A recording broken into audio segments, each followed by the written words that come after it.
আসসালামু আলাইকুম বন্ধুরা, কেমন আছেন? ভালো আছেন? অবশ্যই আজকে আপনাদেরকে দেখাবো জিদ্দা শহর। আমি জিদ্দা শহরে চলে আসছি, আগে খুবারে থাকতাম। তো আজকে একটা পাহাড়ে যাওয়ার চেষ্টা করুন দেখানোর জন্য আপনাদেরকে। অবশ্যই ভিডিওটা ভালো লাগলে অবশ্যই শেয়ার করবেন। তো চলুন দেখি আপনাদেরকে দেখাতে পারি কিনা।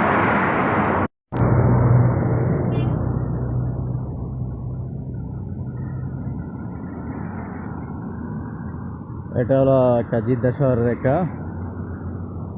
সাইড, যেমন দাম্মামের আল খুবার এরকম একটা সাইড আর কি। তো আমি মেন জিদ্দাতে না, জিদ্দার সাইডে আরেকটা শহর। তবে এটা জিদ্দার আন্ডারেই। জিদ্দাতে যাইতে, মেন সিটিতে যাইতে লাগে 10 রিয়াল লাগে। তো যাই হোক, আপনাদেরকে দেখাবো এখন। ওই যে পাহাড়, পাহাড়গুলো দেখা যাচ্ছে অবশ্যই। এই যে আমি দেখি কিনা আমি যাইতে পারি কিনা।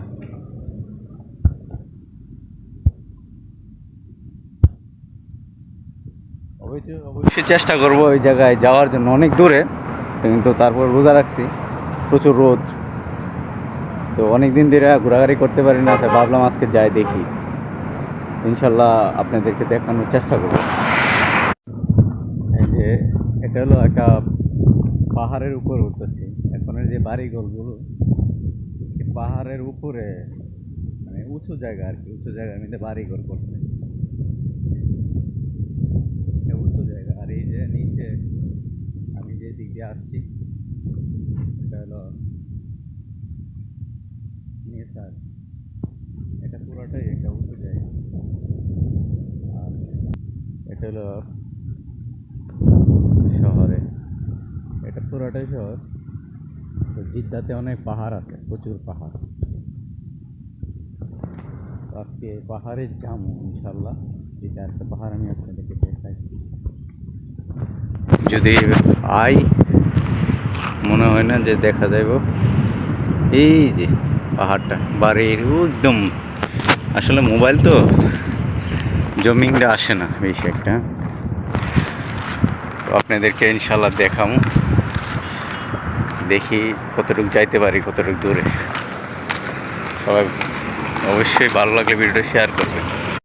আরেকটা বিষয় হলো, এখানে আগে বাড়িঘর ছিল, মানে এখানে বিল্ডিং ছিল, বিল্ডিংগুলো ভেঙে ফেলছে। এই যে ভাঙা বিল্ডিং দেখা যায়, এটা পুরাতন মনে হয় সম্ভবত। এই জায়গাটা আমি অনেক বিল্ডিং ফিল্ডিং ছিল, ভেঙে ফেলছে, পুরাতন হয়ে গেছে। এই যে, তো যে রাস্তা দিয়ে আসতেছি ভাই, এটা পুরাটাই একটা সৌদি এরিয়া। একদম মানুষ নেই, বাঙালি সাঙালি এখানে নাই। আর একদম গ্যাপ। এখন যদি ওই যে সুদানি টুদানি বা কালা, দেন আফ্রিকান অনেকগুলো এরকম থাকে, এরা চিন্তাকারী। এরা যদি আমার এখানে ধরে, আশেপাশে একটা লোক নাই, আমার মোবাইল নিয়ে যাইতে পারে। তো যাই হোক, তারপরও আপনাদেরকে দেখানোর জন্য বাইর হয়েছি। অবশ্যই দেখানোর চেষ্টা করব পাহাড়ি এলাকা। তবে এটা সৌদি এলাকা, এটা 100% নিশ্চিত। আমি আপনাদেরকে পিছনে ক্যামেরা দিয়ে দেখাই। এই যে দেখেন, এটা পুরোটাই সৌদি এলাকা। এই যে, একদম সৌদি। এখানে কোনো বাঙালির আবাসও নাই মনে হয় সম্ভবত। একদম। তো রাস্তার অবস্থা খুব খারাপ এখানে। আর এটা জানি কি, সম্ভবত একটা হয়তো মাদ্রাসা টাদ্রাসা হইতে পারে, জানি না। তো খুবই সুন্দর একটা দৃশ্য। তো যাই হোক, এই যে বাড়ির ভিতরে খেজুর গাছ, তো খুব ভালো লাগতেছে। দাম্মাম থেকে আসছি পরে, খুবার থেকে আসছি পরে, মানে ঘুরতে পারি নাই। আর আমার এমনিতেই ঘোরাঘুরির শখ বেশি, একলাই হোক আর বন্ধু বান্ধব হোক, আমি ঘুরতে খুব পছন্দ করি। তো ইনশাল্লাহ দেখানোর চেষ্টা করবো আরও। এটা একদম নিরিবিলি জায়গা, খুব কিছুটা ভয়ও লাগতেছে, কারণ এখানে যেহেতু আমি আজনবী। তো যাই হোক, আসেন দেখাই আপনাদেরকে। এটা অবশ্য কি জানি, সম্ভবত আমি নিজে জানি না। কিছুটা জেলখানার মতো লাগতেছে, কিন্তু আবার এটা জেলখানাও না, আল্লাহ জানে। যাই হোক, সৌদি আবার কিছু জিজ্ঞাসা করলে কিছু উত্তর দেওয়া যে উদ্দেশ্যে যাইতেছি সেই উদ্দেশ্যটা পুরো হইলে খুবই সুন্দর একটা বাড়ি নাকি এটা বলতে পারবো না ভাই, তবে খুবই সুন্দর গেটটা অবশ্য এদের ঐতিহ্যবাহী একটা গেট। এটা আসলে সম্ভবত কিছু খড় দিয়ে, এটা মাটি দিয়ে বানাইছে, অনেক সুন্দর খড়ের উপাদান আর মাটি মিক্স করে বানাইছে, এটা অনেক সুন্দর দেখার মতো।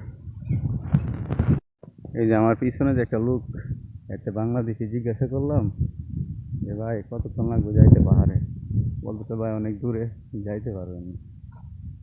তারপর একটু চেষ্টা করি, তবে এখানে যে সৌদিদের পুরাতন বাড়িঘর এটা দেখাই বোঝা যাচ্ছে, এটা পুরাই সৌদিদের পুরাতন একটা গ্রাম সাইডের মতো।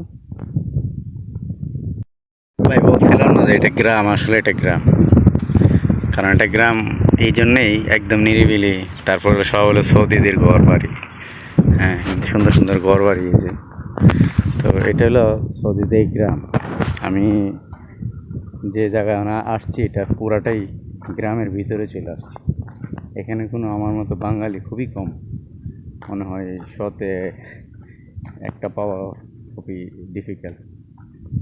তো তারপরে যাই, আর একটু দূরে, অনেক দূরেই বলছে, তো যাই দেখি। এমনি তো রমজান মাস শুয়ে থাকতে একটু, আজকে কাজ নেই শুক্রবার, তো ভাবলাম আপনাদের সাথে একটা ভিডিও শেয়ার করি। খুবই সুন্দর, বাড়ির ভিতরে খেজুর গাছ লাগার আছে দেখার মতো, বিশাল বড় বড় বাড়ি। তো সৌদিরা, সব সৌদিরা। এই যে এটা মনে সম্ভবত খেলাধুলার কোনো একটা ক্লাব হইতে পারে, নেট দিয়ে লাগাই রাখছে দেখলাম উপর, এই আর কি। খুবই সুন্দর, একদম নিরিবিলি। আমি মনে হয় যে পাগল, যে রাস্তা দিয়ে একা একা হাঁটা দিতেছি, নাই একদম শূন্য। আজকে একটা জিনিস, এরকম বাড়িঘর দেখা আমি ছোট থাকতে, যখন আমার চাচা সৌদি আরবে ছিল, তখন আমি চিন্তা করতাম যে এরকম বাড়িতে মনে হয় সম্ভবত কাজ করে মানুষ, বিদেশে সৌদির বাড়িতে কাজ করে। তখন তো আর অত বেশি বুঝতাম না, তখন কল্পনা করতাম যে বাড়িগুলো কীরকম হইব। তো সৌদিতে আসার পরে এরকম বাড়ি অনেক দেখছি, কল্পনা যেভাবে করতাম সেই ততটুকু এরকম সেম সেম বাড়ি আমি দেখতে পাইছি। তো এটা একটা আশ্চর্য বিষয়, খুবই মানে মিলে গেছে আর কি। যেটা কল্পনা করতাম, এটা সৌদিতে আসার পরে দেখছি যে এই বাড়িটা এরকমই, তখন নিজের কাছে একটা অদ্ভুত ফিল হয়েছে। তো যাই হোক, চলেন দেখাই আপনাদের। দেখেন আমি কত উঁচা জায়গায় আসছি, এই যে এটা হলো শহর, আর পাহাড়ে উঠতে উঠতে এটা একটা পাহাড়ের উঁচু জায়গা, পাহাড়ের উপত্যকা। তো এই পিছনে আমার শহর আর কি, আল্লাহ জানে কতটুকু দূরে। আর পাহাড় দেখতে মনে হয় যে খুবই কাছে, কিন্তু এটা আসলে অনেক দূরে একটা রাস্তা। তারপরে যাই দেখি, যেহেতু আপনাদেরকে বলছি দেখাও, চেষ্টা করি না। আচ্ছা, এই আপনাদেরকে আরেকটা জিনিস দেখা, এটা হলো মানে পাথর দিয়ে যে দেয়াল তৈরি করে আর কি। এই যে এটা একটা পাথরের দেয়াল ছিল, তারা যারা পুরাতন বাড়ি আর কি সৌদি আরবে, তারা এরকমভাবে পাথরের দেয়াল দিয়ে বাউন্ডারি দিত। এই যে এখন ভাঙ্গা পড়ে গেছে, এটা মনে আগে পুরাতন একটা বাড়ি ছিল আর কি। তো এটা নষ্ট হয়ে গেছে, যার কারণে এখানে পরিত্যক্ত জিনিস কাঁচরা ফালায় রাখে আর কি। ভাই বলছিলাম না পাহাড় অনেক দূরে, অনেক দূরে, আল্লাহ জানে কতক্ষণ লাগবে। আমার মনে হইতেছে আমি ভুল রাস্তায় হাঁটতেছি, মেন রাস্তা উঠতেছে। এই যে দেখলাম একটা মেন রাস্তা, হ্যাঁ কি রাস্তা দিয়ে যান, আশেপাশে যেগুলো বাড়ি দেখতেছেন এটি সব সৌদিদের বাড়ি, এখানে কোনো আজমি নেই। আর আপনারা দেখেই বুঝতে পারতেছেন এখানে একদম নিরিবিলি, আর বাড়িঘরের সিস্টেমগুলো এটা পুরাতন যে গ্রাম। কালকে বৃষ্টি হয়েছে প্রচুর, এখন এই রাস্তার মধ্যে পানি, কীভাবে যাবো চিন্তা করতেছি। সাইডে রাস্তা আছে কিনা দেখি। পুরোটাই পানি মনে হয় আছে। দেখ পাচ্ছি রাস্তা পেয়ে ফেলছি। এই যে পাহাড়, যে পাহাড়ের চিন্তা করতে করতে আসছি। এটা হলো একটা শহর, শহর না, সব সৌদিরা থাকে আর কি। এই যে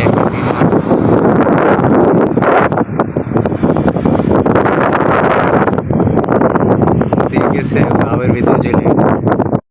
আচ্ছা, আরেকটা জিনিস, আমি যখন হাঁটা দিছিলাম তখন এই পাহাড়টা মনে হয়েছিল খুবই কাছে। হ্যাঁ, খুবই কাছে মনে হয়েছিল, কিন্তু এখন আরও কত দূর দেখাইতেছে। অবশ্যই এইটার পাহাড়ের উপরে বাড়িঘর আছে। এই যে সাদা দেখা যাইতেছে পাহাড়ের উপরে, এটা আসলে একটা বাড়ি, বিশাল বড় বাড়ি। হয়তো ক্যামেরায় ধরা পড়তেছে না, কিন্তু দেখতে পারতেছি অনেক দূরে। হয় কীভাবে যাবো এত দূরে? ভাবছিলাম আপনাদেরকে পাহাড়ে নিয়ে দেখাম, অনেক দূরে লাগতেছে। তারপর আবার পাহাড়ের চারিদিকে ব্যারিকেড দেওয়া, অনেক সময় তার কাটা দেওয়া থাকে যেন অনেকে না যাইতে পারে, সিকিউরিটির জন্য, সেফটির জন্য। তো দেখি এরপর কতটুকু যাইতে পারি। যদি দেখি অনেক দূরে আরও, তাহলে যাবো না। তবে আর যেটাই হোক, সৌদির এরিয়াগুলো খুবই সুন্দর হয়। এই যে এটা পুরোটাই সৌদির এরিয়া, এখানে আজনবী থাকে না। আমি দেখছি এই জায়গায় যে ভিতর দিয়ে আসছি, আজনবীদের খুবই কম। বিশেষ করে এই সবগুলো পিছনে সবগুলো পাহাড়, বড় বড় পাহাড়। এটা তো অনেক দূরে, তো এত দূরে তো যাওয়া মনে হয় সম্ভব না। রোজা রেখে কাইলে গেছি, অলরেডি 4 কিলোমিটার হাঁটছি, আরও যাইতে হবে 3-4 কিলোমিটার। আমি একাই এখানে, পুরাটা রাস্তায় মানুষই নেই,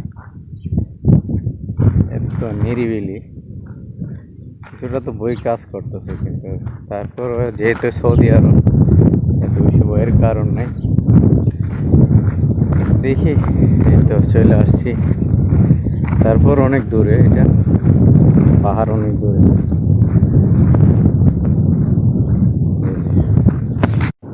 ভাই, সবার কাছে সরি, কারণ এই পাহাড়গুলো এত দূরে। অলরেডি আমি 4-5 কিলোমিটার চলে আসছি। আসার পরেও আমার কাছে মনে হইতেছে পাহাড়গুলো আমার থেকে আর পিছনে চলে যাইতেছে। তো রোজা রেখে এত দূরে আসা বা যাওয়া সম্ভব না। দেখেন এখান থেকে আমার আর কতটুকু, এই যে মাঝখানে যে জায়গাটা, এটা পুরোটা একটা মরুভূমি। এটা পার হয়ে তারপরে পাহাড়ের দিকে যাইতে হবে। তো এটা আমার পক্ষে সম্ভব না, কারণ ক্লান্ত হয়ে গেতেছি। তারপরও পিছনের ভিউটা মাশাআল্লাহ অনেক সুন্দর, অনেক, যা বলার মতো না, অনেক সুন্দর। তো আসলে আমি একটু আপনাদেরকে ক্যামেরা দিয়ে দেখায় দিই। এই যে এগুলো সব পাহাড়, মোবাইল তো জুম করলে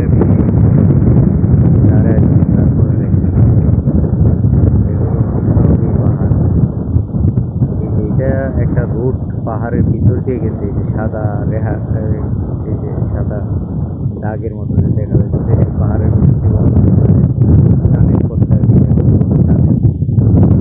পাহাড়, এগুলো আমি এগুলো সব পাহাড়। এখান থেকে পাহাড়ের সূচনা, পাহাড়ের উপরটা তার আওয়াজ শুনতেছেন অবশ্যই, যেহেতু এটা একটা নির্জন এলাকা। নির্জন এলাকার থাকে, এটা স্বাভাবিক। তো হাওয়া বাতাসও প্রচুর। অবশ্যই ভালো থাকবেন সবাই। আর আমার ভিডিওটা যদি অবশ্যই ভালো লাগে তো অবশ্যই কমেন্ট করে জানাবেন। ভালো না লাগলেও কমেন্ট করে জানাবেন, যেন আমি আরও উৎসাহিত হইতে পারি কোন জিনিসটা ভালো করতে হবে, কীভাবে করতে হবে। আর ঘোরাঘুরির ইচ্ছাটাও বাড়বে, অনেক কিছু দেখাবার ইচ্ছেও। তো আশা করি আগামী ভিডিওতে আরও ভালো কিছু করার চেষ্টা করব। এই যে কুত্তা ডাকতেছে, প্রচুর কুত্তা। আমি ভালো থাকেন বন্ধুরা, আর ভিডিও বেশি লম্বা করব না। পিছনে কুত্তা, আবার ওইদিকে যাইলেও মনে করেন কুত্তা অ্যাটাক করবো, কারণ একা মানুষ। হ্যাঁ, এখানে কমপক্ষে 6-7টা কুত্তা আছে, আর বেশিও থাকতে পারে জানি না। তো অবশ্যই সবাই ভালো থাকবেন, সুস্থ থাকবেন, আর অবশ্যই কমেন্ট করে জানাবেন। খুদা হাফেজ, আসসালামু আলাইকুম।